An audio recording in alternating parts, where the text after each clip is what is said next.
Hey everybody, this is Greg Gossett, and today is Saturday, November 12th, 2022, and thank you so much for coming and visiting here with me with another edition of the Gossett Trading and Mentoring Weekend Review of my previous trades of last week. Hope you're having a good weekend. I hope that you had a good trading week last week. Boy, what a difference a week makes, right?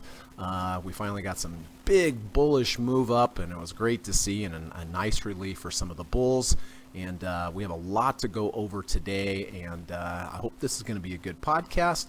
Did a lot of prepping and have a lot of potential trades that I'm looking at for next week. Not only dailies, weeklies, longs, but also did some study on some potential short entries, both for dailies and weeklies, and we'll get to those later in the podcast. So here is the format for today's show. First of all, we are going to run the U.S. legal disclaimer. Secondly, we're going to come back. We are going to take a look at all of my current positions, talk about when I bought them, why I bought them, and most importantly, how I am going to manage them going forward. I have trades currently both on the daily, weekly, and monthly charts, and so we will go over all of those, and happy to say they're all doing quite well, which is great. After that, we are going to talk a little bit about trader psychology. I say this every week, but I say it because it is true. It is the most important skill that you'll ever learn in trading, the ability to create a plan and follow your plan without letting your emotions getting in and interfering with your process. So I always like to talk about that once a week. Hopefully it will resonate with you, and you'll have an aha moment of how important trading psychology is. After that, we're going to read a quick poem from my good friend Frank, the trading poet. Always writes great poems pertinent to what's going on, and always like to highlight one of those per podcast. After that, as I just mentioned, I have some potential daily trades that I'm looking at next week. Nothing right now, of course. Usually for me to get involved in a trade in the upcoming week, a market has to either go higher or lower.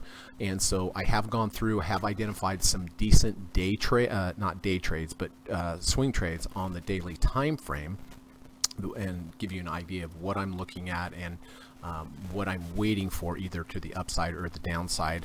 Then we're going to also go over weeklies. Weeklies have been really good performers as of late, and there's some potential weekly long trades that we're going to be going through, and so I'll go through each one and break those down.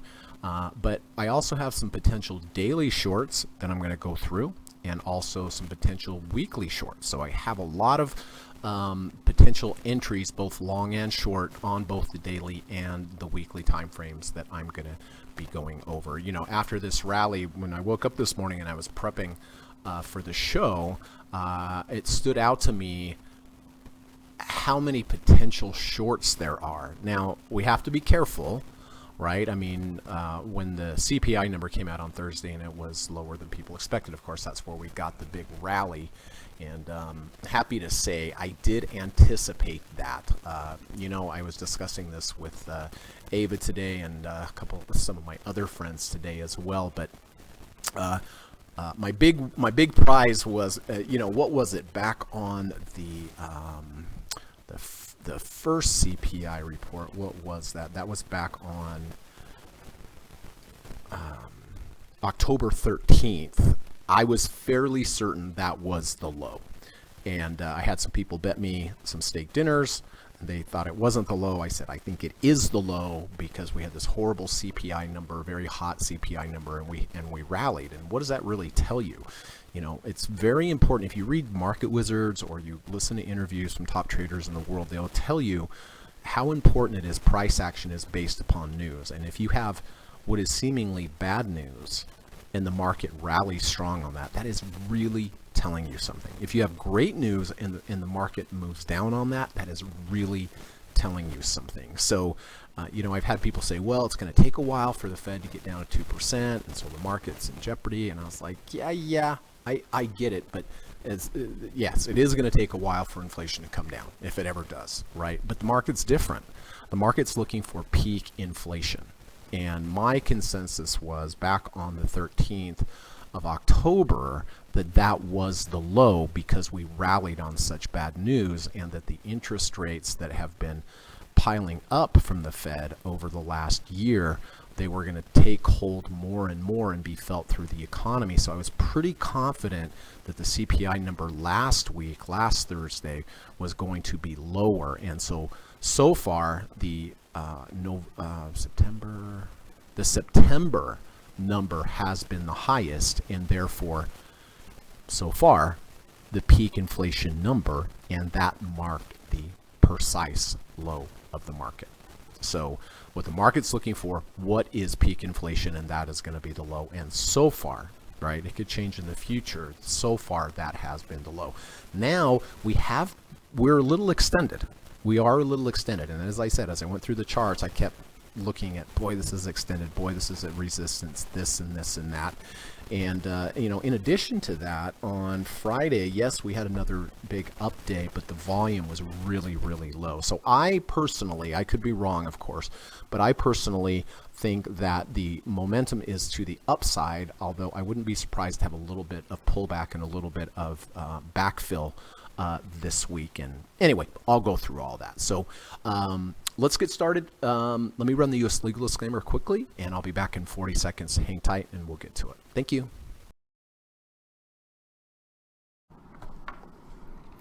This video or live broadcast, like all instructional materials produced by Gossett Trading and Mentoring LLC, is created and published for informational and educational purposes only. Please carefully read and/or listen to the U.S. government required disclaimer before watching this video or live stream broadcast. The video link and disclaimer text are located in the description section of this video or live broadcast, here and here. Thank you so much.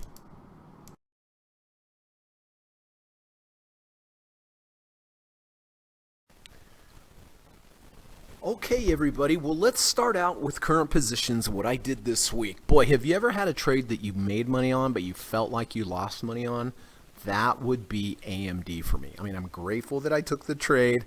And, sometimes your rules, they work for you. Sometimes they work against you. And this was one that really worked against me, even though it was profitable. But that's the catch-22 of rules. Sometimes they're going to keep you out of a lot of danger, out of a lot of losses, but sometimes they are going to cost you. But the fact is, you need rules. You need trailing stop rules to stay in the game. So let's start with AMD. Every time I look at this chart, I kind of have PTSD because it was such a big move, but let's go over it. Okay. So I did buy AMD back on October 17th.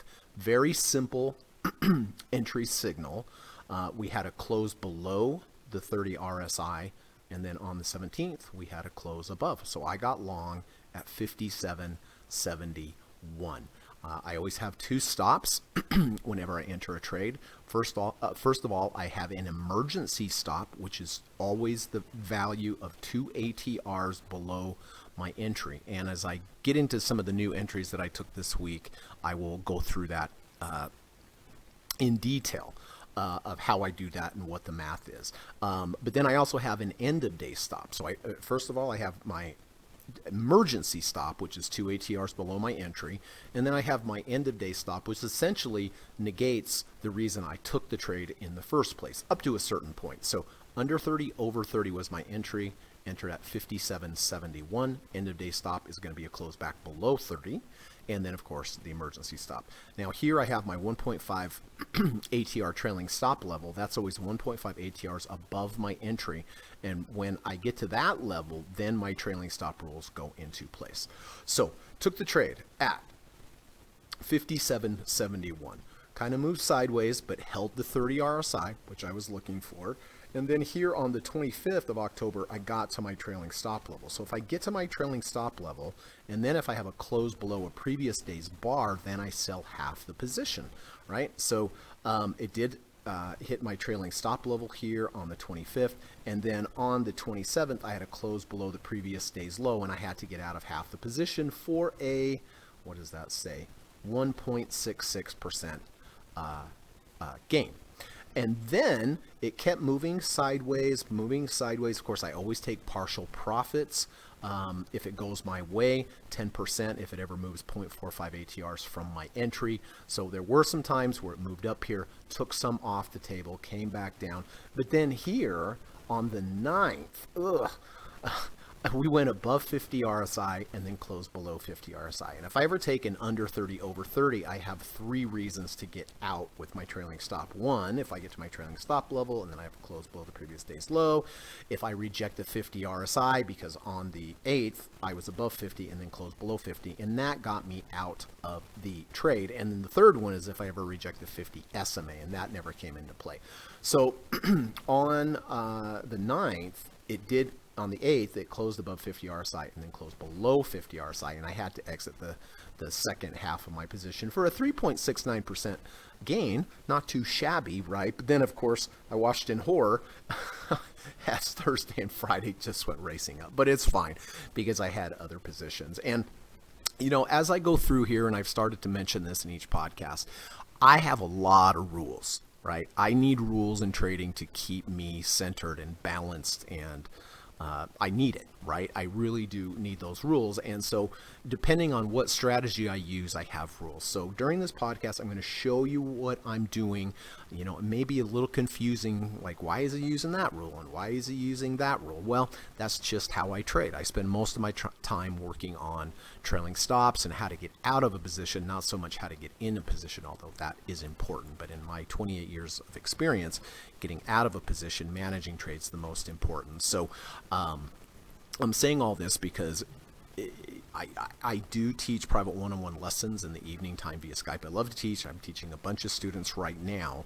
But if you are interested in learning all of these rules, probably the best way to do it is to do the one-on-one course with me. And at the end of the podcast, I'll explain. But essentially, my email is in the link in this YouTube video. And if you're interested, just reach out to me. We'll have a Skype call. But suffice it to say that if you become my student, you will know these rules as well as I do. That's really what it comes down to. So hopefully during this podcast, these rules, you're not scratching your head. Okay, so back to business. All right, so that's AMD out of half at 1.66% gain and out of the second half at 3.69. Daily trade. And that's my only daily trade.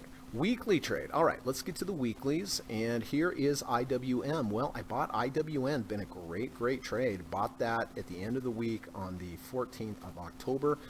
We had an intra-week rejection of the 300-day moving average. As always, when I take the trade, I put my emergency stop 2 ATRs below. And then where's my end of week stop on this? Well, I bought this because it rejected the 300-week moving average. If it had closed below, then I would just be out of the trade for a small loss, right? But it has moved up great, and 2 weeks later, it got to my trailing stop level. Doesn't mean that I do anything. It's just that now in the future, if I have a close below a previous day's low, I will get out of half. But this trade doing very well. Let's measure from here to close, up 10.65%. And so if I get a close below a previous bar's low, then I will take half off. But hopefully it keeps on moving up, but up 10.65%. Microsoft. Great purchase on Microsoft. I bought that last week on Friday. Why? Because it bounced at the 200-week moving average. Very simple. Just bounce there. A lot of buyers are looking at this 200-week moving average or 200-day, 200-week in this position. Bought this at 221.34 because of the bounce at the 200. Of course, I have my emergency stop 2 ATRs below. Where's my end of week stop? Well, I bought it because it bounced at the 200, right? So any close below the 200, I would get out. And this last week, monster. Took 1 week to get to my trailing stop up to 247. Even going forward in the future, if I get a close below previous day's bar or previous week's bar, I will get out of half the position. This particular trade up 10.59% in a week. Amazing. Next on deck, GDX. All right. Well, this is one of those situations where you may be asking, what's a V1? What's a V2? Why did you take that? If you go to my YouTube channel, under the lessons playlist, I have a lesson, it's a free lesson, talking about V1 and V2 entries. And this was a higher low V1 entry on the weekly on GDX while MACD was green. Again, more rules, right? But I did take that last week at the close because last week's bar went below the previous day's low and then closed above the previous week's high. My stop on this particular strategy would just have been a close below halfway of this bar, the V1 bar or the washout bar at 236.60. And of course, I always have my emergency stop down below. But what I really liked about it was it's a higher low. I love higher lows. I like higher lows much better than I like lower lows, regardless of the strategy. And MACD was green. And, you know, I learned V1s, V2s from Kerry Lavorne. I want to give him some credit on that because these are really bread and butter. And again, if you go to my YouTube channel, there is a lesson there, V1, V2 entries, and they are amazing. They're good risk to reward ratios, are everything a trade should be. So again, my stop would have been halfway, a close below halfway of this washout bar. I got long at 24.90 last Friday. Now it's 28.30. It has literally moved 13.34%. Let's see, for me, let's see, it's going to be very close, about 12.28%. And it did get to my trailing stop level. So going forward, if I get a close below halfway of the washout bar, I will get out of half. Also, other rules, it's at 54.11 RSI. If next week it closes below 50 RSI, kind of like it did on the AMD trade, if I get a close below the 50 RSI, I will exit half of the position. If I reject the 50 SMA above, I will get out of half the position. So very happy with this trade, up 12.28% from entry. All right, here we go. Qs. I took a new trade on the Qs on Friday, and on this one we'll go through the specifics of the if I can find my oh, here we go. Yep. All right, so let's kind of look at this with new eyes. All right, I took the trade on Friday because it's a weekly because we had a close below the 200 and we had a close above the 200. So let's just go through the math. So, you know, when you're looking at position size, a good rule of thumb is just to use 1% of your capital. I actually use less than 1%, but just as a general rule of thumb, 1 is decent. So let's just go with a hypothetical $100,000 account. 1% of a $100,000 account is $1,000, right? So if you have a $50,000 account, 1% is 500, 25,000, 250, right? Million, 10,000. So let's just go with the hypothetical $100,000 account. 1% is $1,000. $1,000 divided by the value of the 2 ATR. The ATR value is 3604. So divided by 3604 tells me to buy 27.7 shares, or I just round that up to 28 shares. So buy 28 shares. Now my end of day stop, where do you think it is? Why did I take the trade? Because it went under the 200 and over the 200. So next week, if it closes below the 200, I'm just out of the trade, right? But I always have my emergency stop 2 ATRs below. So if from my purchase price of $285.71, if it moves $36.04 and I have 28 shares, well, there's the $1,000. And I always wait till the end of the bar, whether it's intraday, daily, weekly, for me to make the final decision. But I always have to have an emergency stop in here as well, that if it hits, I get out regardless of whether it's beginning of the day, end of the day, middle of the day. Okay, so close under, close over. In addition to that, we have a V2, right? Again, refer back to my YouTube videos on V1s, V2s. Essentially, a V2 is where you have bar 1, bar 2 goes below bar 1, bar 3 closes above bar 1's close, and in addition to that, we have the under 200, over 200. So we have a lot of stuff here, and this is a higher low close back above the 200. See, this was also a close under, close over the 200, but it came from a lower low. Now this one, close under, close over, comes from a higher low, which is better. So this is a confluence combination of indicators lining up on multiple time frames, and that's really what trading is about, looking for those combination of signals. So what's the combination of signals? One, close under, close over. That's one. Two, we have a V2 here. That's another. The V2 and the close under, close over the 200 also comes from a higher low perspective, which is great. And MACD just turned positive. So lots of different confluences there. It doesn't mean this has to go up, but I know, one, exactly how much I'm going to lose if I'm completely wrong, and I'm okay with the 1%, right? I know that most of the time, 95% of the time, if I do get if my end of day stop comes into play, it's going to be much less than what my total emergency stop would be. And then of course I have my 1.5 ATR trailing stop level up here. So I position size, I know where my emergency stop is, I know where my end of day stop is, I know if it moves up how much I'm going to take off. I'll take off 10% of my position if it moves next week. Let's see, 0.45 is $8.11. So I'll take today's close, add 8.11 to it. That will be my first profit target. I'll take my first profit target, add another 8.11 to it. That will be my second. I'll take my second profit, add another 8.11 to that, and that will be my third. And if I hit my first profit target, I'll take off 10%. If I hit my second profit, I'll take off another 10%. If I hit my third profit target, I'll take off another 10%. I like to play offense and defense in trading. It's very important. I was always taught by Dr. Alexander Elder and other coaches and mentors that I've had to take something off when the market gives it to you. That's the offensive part of trading. Your emergency stops, your end of day stops, your trailing stops, that is the defensive part. And in trading, as with any sports, great sports team, you have to play offense and defense to get it done.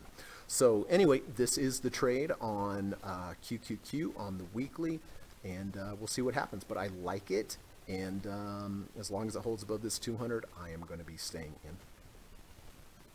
TLT, all right. I did buy TLT on Friday as well. TLT are 20-year Treasury bonds. It's an ETF, actually, that follows that. And why did I take this? Well, we had a close under the 30 last week, and then we have a close above. That's one. We also had a close below the negative third ATR channel and a close back above. That is two, right? Confluence combinations of indicators. So, of course, here's my entry. I position size by taking my maximum allowed loss, dividing by the value of the 2 ATR. That tells me how many shares to buy. That number always also tells me how far below my entry that I'm going to get out for an emergency stop. And pop quiz, where is my end of week stop? We know the emergency stop, but where's the end of week stop? And always think to yourself, why did I take the trade? Well, under 30, over 30. So therefore, it closes back under 30, I just get out. Or in the worst case, I hit my emergency stop. And then, of course, I have my trailing stop level up here, that once I get to that, right about 104.10, then I will go into trailing stop mode and things change because I don't want to give back all of my gains. All right. So I guess just for the record here, I'm going back to Qs here on the daily. So far the Qs, just so I can post this, up 0.76%, and it's barely worth mentioning, but I always post that stuff on Twitter, good or bad, up 0.27%. All right, and then lastly, I have a monthly trade. And I try to mention this each podcast, but I like to trade as many different time frames as possible. Not just the dailies, not just the weeklies, not just intraday. I like to trade as many different time frames as possible. So I did buy Intel on the monthly bar. And if you're doing monthly trades, be ready to be married to this stock for a while, right? Because each bar is a month. But I did buy Intel. Why? Well, we had a close under the 200-month moving average and a close back over the 200-month moving average. We had a close under the negative third ATR channel and a close back above the third ATR channel. I bought Intel at 28.21. As always, position size correctly based upon the 2 ATR. Place your 2 ATR stop below. That's my worst case scenario. And my end of month stop is where, do you think?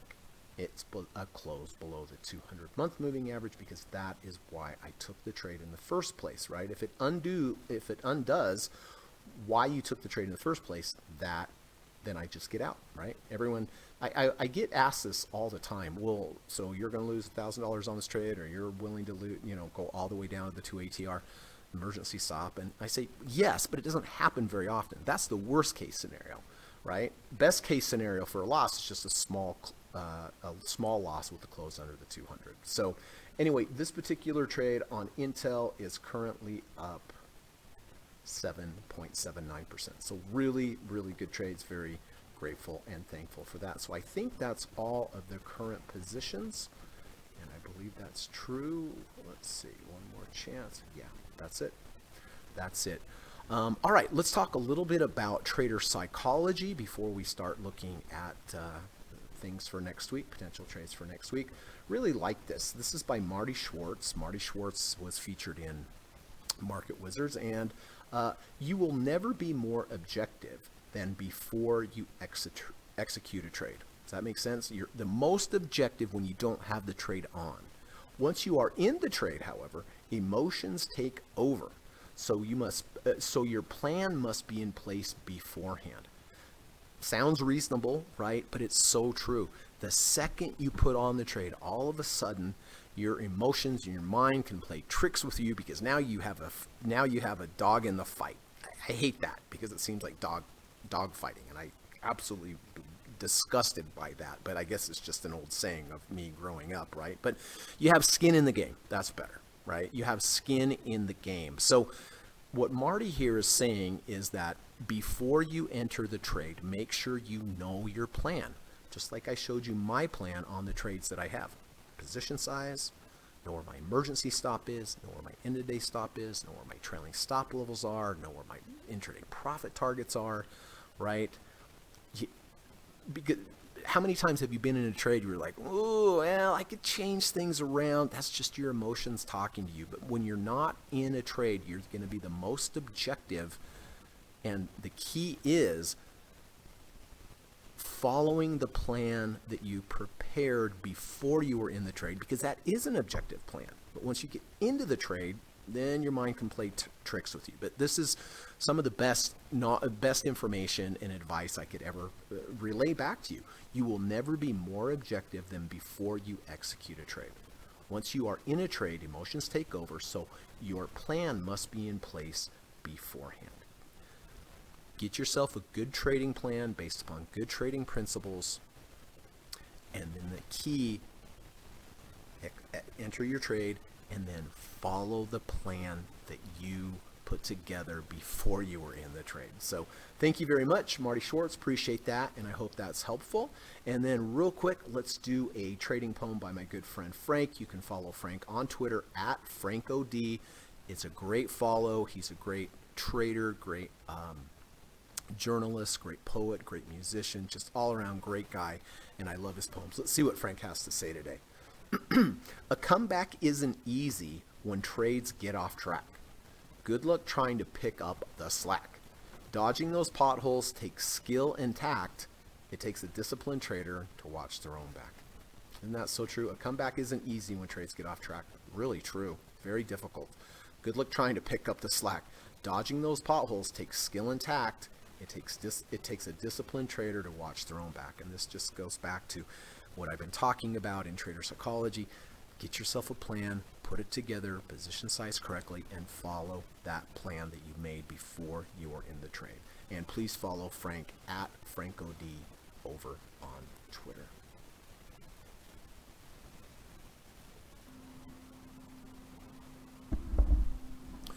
All right, everybody. So as I mentioned, we're going to look at some daily potential long trades, some daily potential short trades, some weekly potential long trades, and some weekly potential short trades. Let's start here with Concert Pharmaceuticals. I like Concert. I like the pullback that we've had here. Now, 2 days ago, and by the way, they are creating a new drug for people with alopecia, with people who are balding, and the results have been amazing. I've mentioned it before, and I have been following this trade, but I have been waiting for a pullback to the 200 to get long. I didn't get long because I did buy some other things, and I usually don't like to buy more than one, possibly two, if they're uncorrelated on the same day. But look, we did have a close under the 200 and the close over the 200, but this came from a lower low, right? This is lower than these lows. So what was low closed above. Generally, in my experience, if you get a close under and close over the 200 coming from a lower low, that you will usually come back, close back below the 200, and then if it closes above that subsequently after that, then it would be a higher low close. And higher low closes tend to trend where lower low closes tend to fail. So what I'm looking for next week is just simply another close under the 200 and then a close back over, as long as that the close under is higher than the previous low here. So that's what I'm looking for on CNCE, Concert Pharmaceutical, just another close under the 200-day moving average, and then a close back over the 200, giving me higher low close back above the 200-day. Lockheed Martin. Well, Lockheed Martin has been extremely strong. It's been kind of a safe haven through all the volatility, and so as you can see, I mean, this has been going up for quite some time. It kind of finally gave up the ghost here on Friday with the market rallying, right? But so what I'm looking for, and whether it gets there or not, I have no idea. But I'm waiting for the pitch. I'm waiting for the pitch that's right across the plate, if we put it in baseball terms. If it comes to the 200-day moving average, and that's quite a long ways away, it's $40 below. I'm not going to mess with it unless it does come down here. And if it doesn't, I don't care, right? But if it does, that's where I want it, because it will give me a good risk-reward ratio. So for next week, I'm looking for a significant pullback, and it may not be next week, it may be the week after that or so forth. Looking for a pullback to the 200, looking for a bounce, intraday rejection, or a close under or close over the 200-day moving average. McDonald's, similar. McDonald's been very strong. It's held up very well. Through the drawdown, but now money is pouring back into growth because of the Fed with the lower CPI number and potential slowing of rates. Same thing as with Lockheed Martin. Don't know if it's going to get here, but if it gets back to the 200-day moving average next week for whatever reason, that's where I will enter, giving me a good risk to reward ratio. And if it doesn't happen next week, it could happen weeks after that. UUP, well.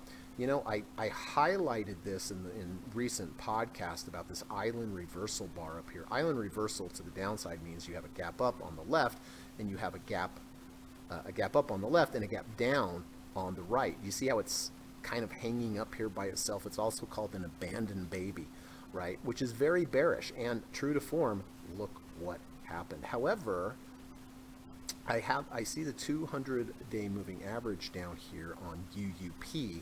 And if it does get down there, I'm going to buy it, right? I'm going to buy it because it gives me a good risk to reward ratio after this huge pullback.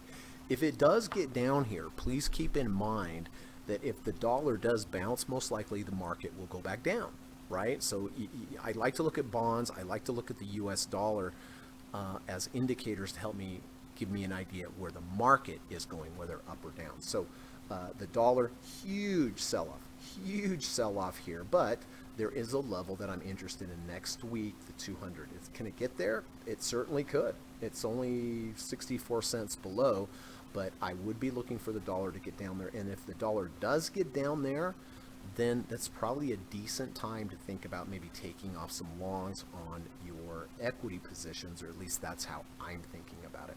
And then last but not least on the daily would be Healthcare Select. Now this one does really have a nice potential to come back down to the 200. Last time we had a close under, close over the 200.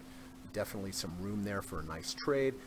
Same here, under, over, nice move up. So I'm looking basically for a mean reversion trade back into the value zone, back to the 200-day moving average, whether that's a bounce, whether that's close under, close over, or an intraday rejection. If it doesn't get there, fine. Doesn't matter to me, but if it does, I will be taking the trade.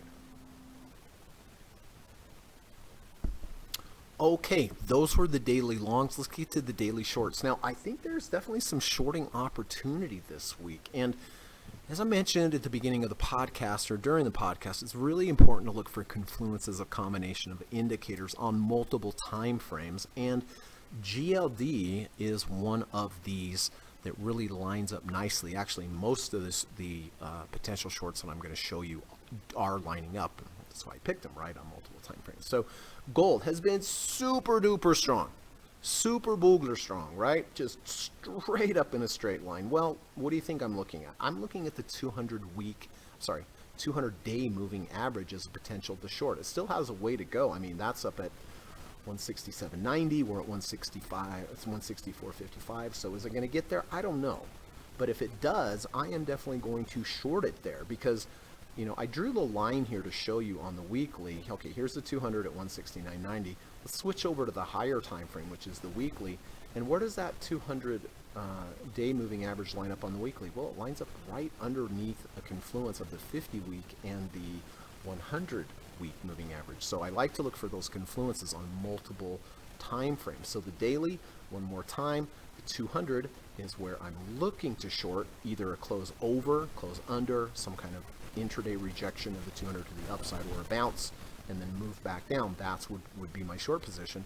Of course, I place my emergency stop 2 ATRs above in this case, and just a simple close over the 200 would get me out. But what I want to highlight here is on the weekly, that the 200 day moving average also dovetails nicely with a 50 SMA weekly level and a 100 SMA weekly level as well. So that's what I'm looking for. I'm going to be very patient. I'm not going to mess with it, not going to get short unless, again, I have a close over, close back under the 200 would get me short, an intraday rejection to the upside would get me short, and a bounce or coming into the 200 and then bouncing back down would get me short. So that's what I'm looking for on gold. Don't know if it's going to get there, but that's what I'm looking for. Southwest Airlines, very same thing. Southwest Airlines had a huge rally, right? And this one may get there. This is within striking distance of the 200 at 40.07. Let's take a look at the weekly. That lines up with another confluence very close of the 50 EMA and the 50 SMA on the weekly. So any kind of close over, close under, intraday rejection above and then close below, or a bounce or hit your head on it and bounce back down, I would get short Southwest Airlines. MasterCard, well, we're over the 200 already, right? So I am definitely looking at MasterCard for Monday or Tuesday or sometime next week. If we close back under the 200, I would get short MasterCard. We're at a 63 RSI, so we're kind of in the higher ranges of the RSI. Let's take a look on the weekly. Well, look, on the weekly, it has already rejected the 50-week moving average. It's already done it. So, I'm not surprised we ran into this, but I'm not surprised that we would come back down either. But I need to wait for the signal on the daily. Just with a simple close back under the 200 would get me short.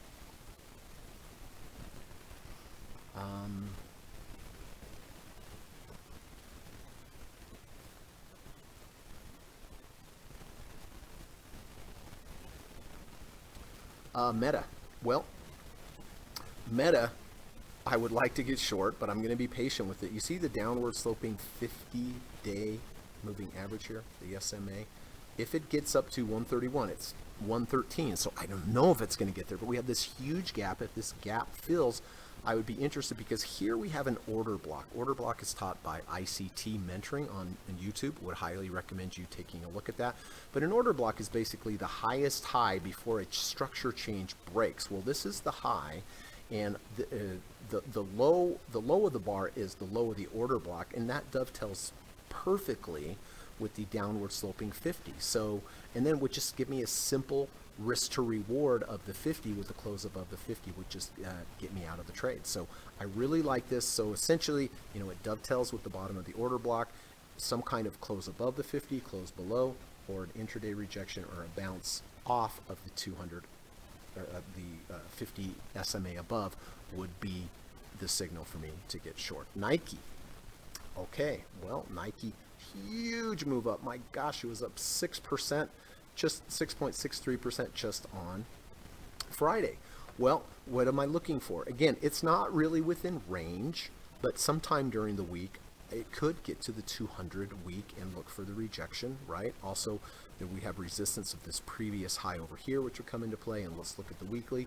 The weekly, or excuse me, the daily 200 dovetails perfectly with the weekly 200. You see that? See the both black lines? I drew this line here for the daily, and that coincides perfectly with the weekly as well. So multiple levels of resistance above. Don't know if it's going to get there, but if it does, definitely going to get short Nike with any kind of rejection of the 200 moving average on the daily. Philip Morris. Well, we are getting same kind of idea, same kind of thinking. We are getting very close to that 200. Now that 200 could act as some kind of magnet and probably will get there. But if it rejects there, I would get short. And so here's the line, 95.20 at the 200. Let's look at that on the weekly. What does that dovetail with? Well, it dovetails very closely to the 50-week moving average. So you're finding resistance on the weekly, and there's clear resistance to plan a trade-off of the daily. PayPal. Same kind of thing, right? We have a confluence here, very close confluence of the third ATR channel. 92% of prices fail at the positive third ATR channel. We also have a downward sloping 200-day moving average. It would act as resistance. That would be my level for the trade. Here is a order block, the bottom of the order block. So my guess is next week we possibly could go up on Monday, but I think we are going to run into a lot of resistance. Maybe. Could be wrong. And then let's go over to the weekly on PayPal. This one's not as clear. It's not at a 50 EMA or SMA or 200. Not as clear, but I still like this because of the order block here. So looking for some kind of rejection of the 200-day moving average to the downside. Emergency stop 2 ATRs below. Any close above would be my stop, my end of day stop. And then SPY. All right, same kind of configuration. We have the 200 here above. Don't know if we're going to get there. That's at 406. First stop that we have to close above is 400 on the SPY. That is the clear level to get above, and we have not been able to do that yet. But the 200-day moving average on the weekly, on the daily, let's take a look at the weekly. That dovetails nicely with the 1 ATR channel. That's 1 standard deviation away from the middle of the mean here. That would be a decent location for a pause or a move back down, but not to overcomplicate it. Essentially, there's some resistance on the weekly at this level, and there's a clear level of resistance with the 200-day moving average on the daily.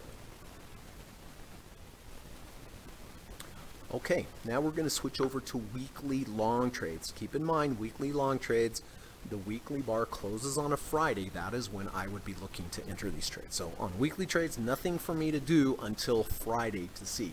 Now, here is Walt Disney. Walt Disney had earnings. The street didn't like it, moved back down. And earlier in the podcast, I talked about V1s, V2s. Well, this is setting up for a nice V2. What is a V2? You have bar 1. Bar 2 goes below bar 1 by at least a quarter ATR, which has happened. But then next week, and only next week, we would have to close above bar 1's close here at 99.58. So if we close above 99.58 next week, it will have formed a nice V2 entry. Now, if you take a V2 entry, where is your stop? Well, your end of day or your end of week stop is going to be halfway of the washout bar. Last week was the washout bar. So if it does close above 99.58 next week, it will get me long. I'll of course place my emergency stop 2 ATRs below as always, but my end of week stop would just be a close below halfway of this washout bar. Usually, or sometimes we have the 200, the 300, the 250, a very clear line, but this is not based upon a 200 or 250 or 300, so it's based upon a close below halfway the washout bar. We also washed out this previous pivot, which is good. When it went there, that set off a lot of stops at the downside, but you know, essentially if it moves back up, closes above bar 1 close here at 99.58, that will get me long. So that's essentially what I'm looking for. Friday, if we close above 99.58, that will get me long on Disney. JO, which is coffee. Well, we had this huge run up in coffee, and we've had this huge pullback down. Now, here's the 200-week moving average. Will it hold here? I don't know. But if it does reject it, or close under, or close back over, intraday rejection, or some kind of bounce at the 200-week moving average, I will get long this stock. In addition, we're at 33.85 RSI. depending on how fast it moves down to that 200, we may get a nice confluence of the 30 RSI and the 200-day moving average. One of my favorite trades, when you get that confluence of an under over 30 and a rejection of the 200 together. Strong trade doesn't mean it's going to work, but it means that it's a good setup with a good asymmetrical risk of being wrong, if being wrong small and potentially being right big, kind of like on the IWN trades and the Intel trade and the Microsoft trade that I took earlier. So next week, looking for some kind of close under, close back over the 200-week moving average, intraday rejection, and or bounce.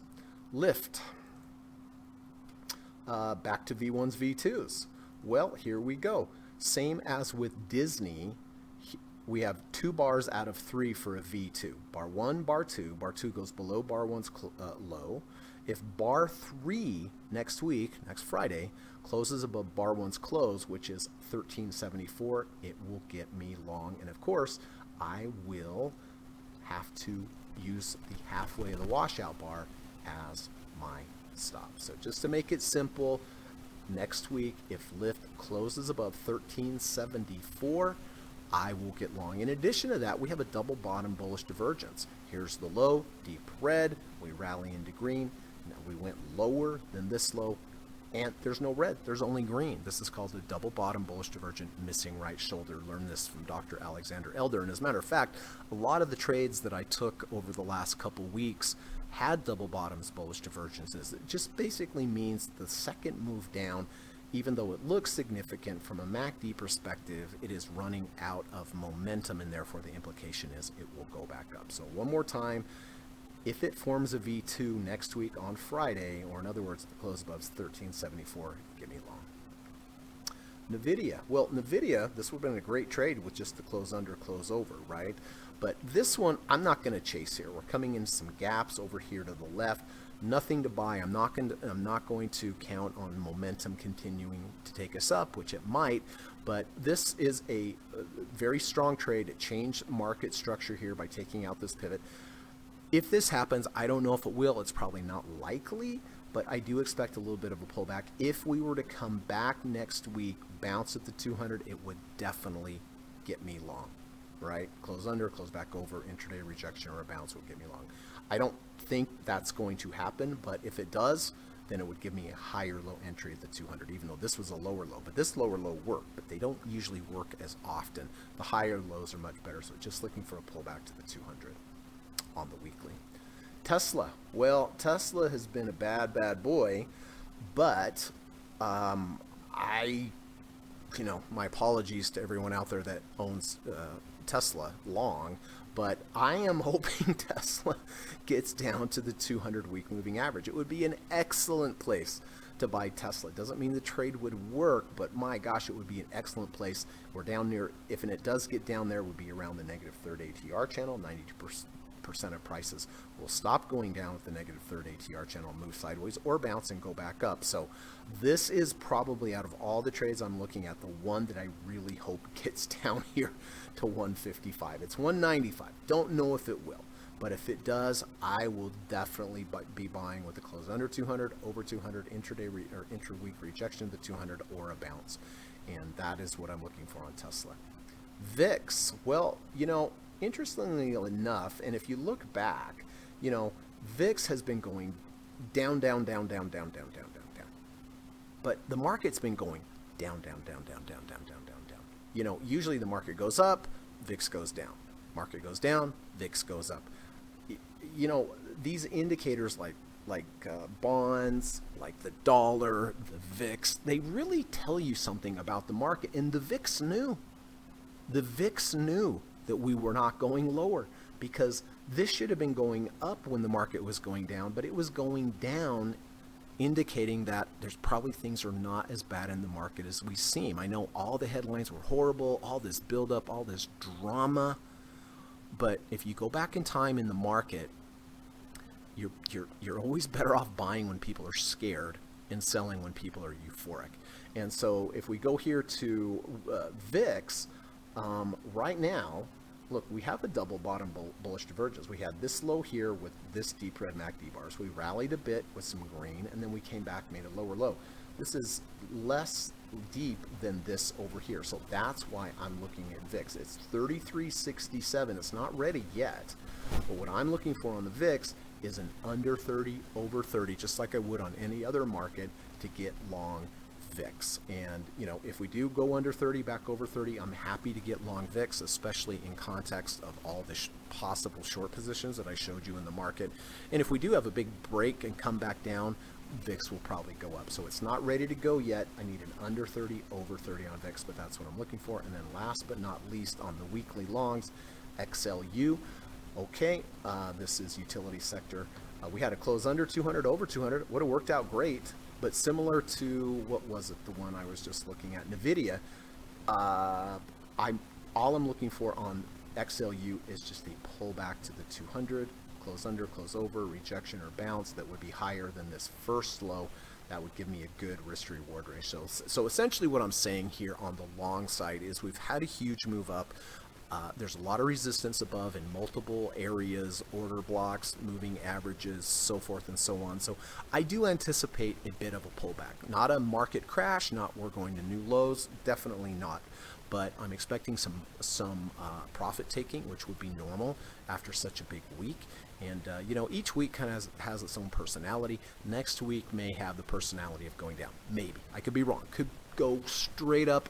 I mean, I kind of hope it does, right? Because I have a lot of long positions. But as far as adding new positions, I am looking for a bit of a pullback back to a level, and that's what I'm looking for on XLU, is just a pullback, giving me a higher low entry on the 200 than a lower low entry.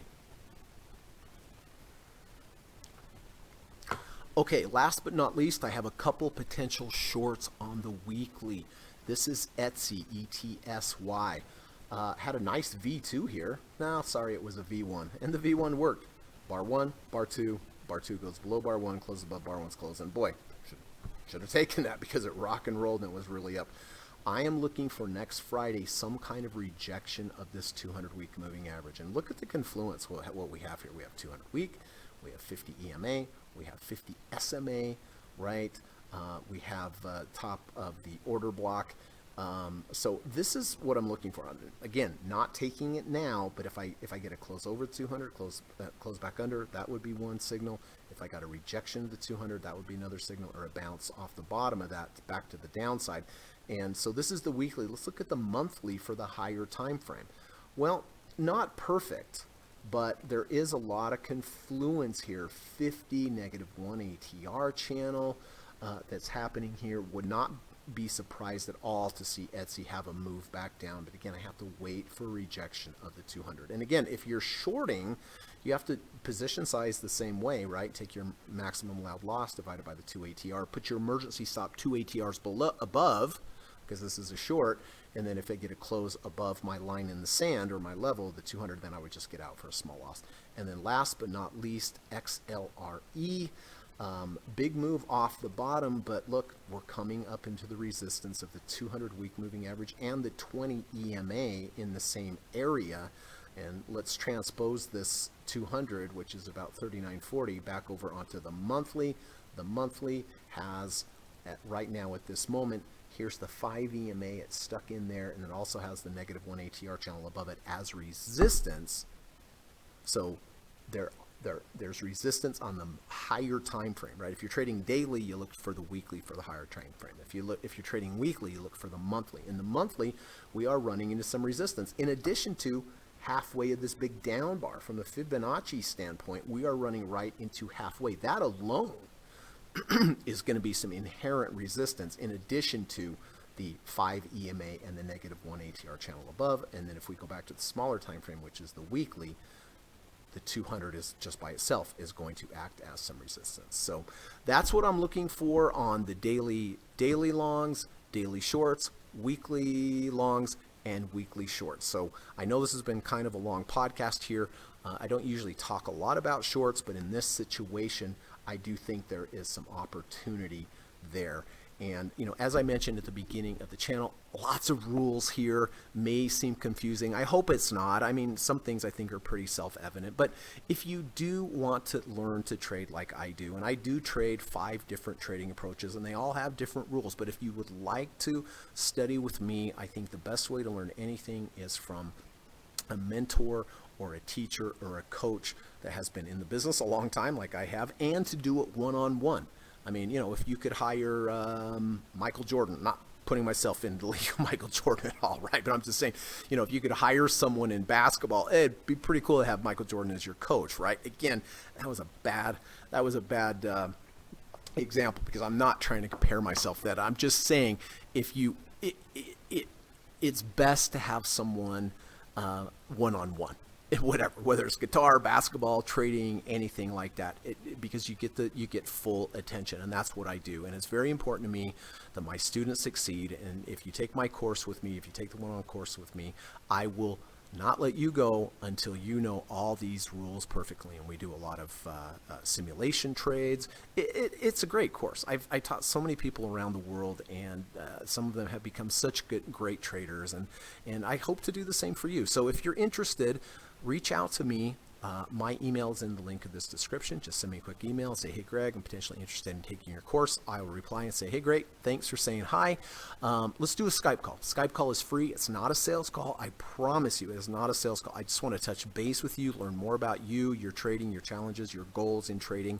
And then it's a great time for you to ask me any questions about the course. And then when we're done, I'll never contact you again. If you want to reach back out to me and go, hey, Greg, I decided I want to take the course, then we'll set it up.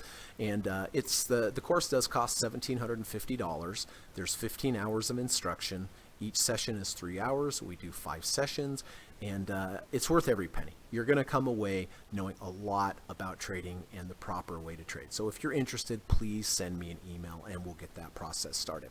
Number 2, if you like online courses, I do have a great online course available at udemy.com. It's called the Deep Dip Buy stock trading strategy, and almost all the trades that I showed you, some of these great trades that I had last week, are from the Deep Dip strategy. And you can learn it step by step for a very affordable price on Udemy. It only costs between $12 and $15. You get 9.5 hours of video, you get 15 study guides, you get 26 videos, and I teach you step by step. It's not as good as the one-on-one course, obviously, because you don't have someone there live to answer your questions, and it's only one strategy, but it's a great place to start, and it's so affordable, and there's so much content there. So if you're interested, the Udemy link is in the description of this YouTube video. Thirdly, if you like today's podcast, I just would appreciate if you could hit the thumbs up button. It helps YouTube know that there's some valuable content on this channel. And so if you like today's podcast, if it was valuable, or any podcast in the past, if you could just hit the thumbs up button, I would really sincerely appreciate it. It would really help out the channel. And it's quick and it's free. It takes 2 seconds. And, you show your appreciation that way. Or share it on social media, all the other things people say. It'd be great, right? But if you could at least give me a thumbs up, I would really appreciate it. And then lastly, and the most important above all, please try to go out and do something nice for someone today. We live in a tough world. If we all did one act of kindness daily, it really would make the world a better place. When someone does an act of kindness for you, of course, how it makes you feel, right? It makes you feel great. Why not do that for someone else? I try to do that once every day. I try to just do one nice thing for another person. And if we all did that, the world would be a better place. And then if I could ask one more thing, if you could also go out and try to do one nice thing for an animal, they would appreciate it. It's also good karma for you. So basically, if we could just do one nice thing for another human tomorrow, one nice thing for another animal tomorrow, if possible, right? Sometimes you don't have the opportunity, but if you do, it's going to come back to you. It really is going to come back to you, and you're going to make someone's day, or some animal's day. And if you were in the opposite position, you know that you would like if someone helped you if you needed it as well. So I don't have a big platform here, but I do have a little bit of a platform, and so I like to at least put that out there to kind of preach that, because it's going to make someone else's life better, other animals' lives better, and it will ultimately come back to you. to you. So thank you for coming to the podcast today. I hope you enjoyed it. I know it was a little lengthy, but we had a lot to go over. I hope you have a good rest of your weekend. I really do, and happy for anyone that's been long this week. I'm sure you're feeling a little bit better about the market. So again, thanks a lot. Have a great rest of your weekend. If you have any questions or comments, leave them in the comment section below. I'll do my best to get to them. And but just really appreciate you being here, and really hope you have a good rest of your weekend and a good week next week. But be careful next week. I would advise, at least for myself, against chasing long trades here after this big move up. I mean, I'm staying with the positions that I have because I have a plan for them. But as far as adding new things, I think it's a little chasey here unless you really have a level to key off of. So, okay, that's it. I'm sure you're tired of me talking, and I'm a little tired of talking too. It's been a long one. So again, have a good week, everybody. Thanks for coming. And on the way out here, I have to play the U.S. legal disclaimer. Thanks a lot. Bye-bye. U.S. government required disclaimer. Stock, options, futures, and forex trading is not appropriate for everyone. While there is a potential for large rewards, there is also a substantial risk of loss associated with trading. The material in this video or live broadcast is not geared towards any particular individual or to any particular financial situation, and is not intended to meet the particular investment objectives of any viewer. This video or live broadcast, like all instructional materials produced by Gossett Trading and Mentoring LLC, is created and published for informational and educational purposes only.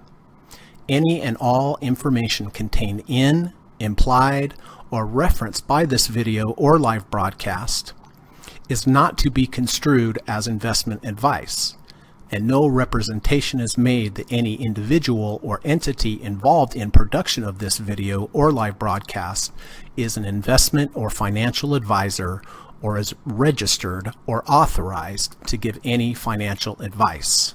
We are publishers and educators only. Therefore, the various producers of this video or live broadcast will not accept liability for any loss or damage of any kind which may arise either directly or indirectly out of the use of any of this material, including any loss of profit. No representation is made that any account or investment will or is likely to achieve the profit or losses demonstrated. We recommend consultation with a licensed and qualified professional before making any investment decision. This video or live broadcast is not to be construed as an offer to buy or sell any security, financial instrument, or financial product of any kind. Notice is hereby given that any individual or entity involved in production of this video or live broadcast or their clients may have an interest in any security, financial instrument, or financial product mentioned or referenced. Any simulated or hypothetical performance result depicted does not represent actual trading and therefore may under or overcompensate for the impact of various market factors such as lack of liquidity. Thank you.